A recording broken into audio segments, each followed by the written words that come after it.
মিষ্টি কুমড়োর এক অজানা রান্না নিয়ে আমি আজ হাজির হয়ে গেছি। চলুন আজ মিষ্টি কুমড়ো দিয়ে কি বানাচ্ছি সেটা দেখা যাক। দেখুন মিষ্টি কুমড়োটা এত দারুণ ছিল না, সব মিষ্টি কুমড়ো কিন্তু ভালো হয় না, এই মিষ্টি কুমড়োটা এত দারুণ ছিল, খেতে অসাধারণ হয়েছিল রান্নাটি, এর জন্যই। তো কি বানাচ্ছি চলুন দেখা যাক। নমস্কার, আমি অর্পিতা, বাঙালি রান্নাঘরে কিন্তু সবাইকে স্বাগত।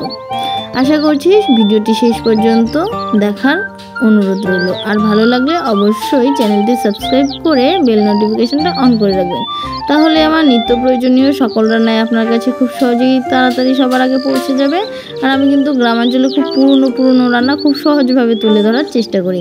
একবার হলেও আমার চ্যানেলটা ভিজিট করে যাবেন, অবশ্যই আপনাদের ভালো লাগবে আশা করছি। তো চলুন, প্রথমেই দেখুন মিষ্টি কুমড়োটা ডুমো করে কিন্তু সবগুলোই কেটে নিয়েছি। তারপর কড়া বসিয়ে দিয়েছি, কড়াতে দিয়ে দিলাম কিছুটা পরিমাণ মতো তেল, খুব বেশি তেল দেওয়ার দরকার নেই, সামান্য তেল দিয়েছি। আর দিয়ে দিলাম কিছু কিন্তু থেতো করা রসুন আর চিংড়ি শুটকি দিয়ে দিলাম, এটা শুটকি মাছের রান্না করছি আজকে। কিছু চিংড়ি শুটকি দিয়ে দিলাম, ওতে দিয়ে দিলাম নুন আর সামান্য হলুদ। তারপর চিংড়িটা হালকা নেড়ে চেড়ে সামান্য ভেজে নিলেই হবে।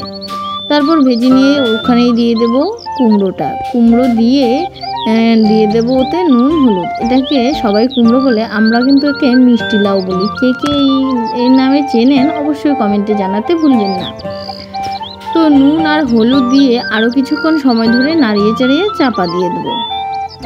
তারপর কিছু মশলা করে নেব। মশলা বলতে শুধু আমি দিচ্ছি লঙ্কা, এখানে আমি শুকনো লঙ্কা ব্যবহার করছি, এতে কিন্তু কালারটাও বেশ আসে।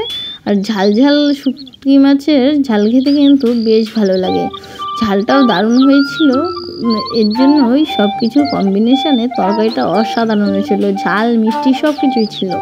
তারপর দেখুন চাপা দেওয়ার কারণে অনেকটা জল বেরিয়ে অনেকটা কিন্তু সেদ্ধ হয়ে নরম হয়ে গিয়েছে।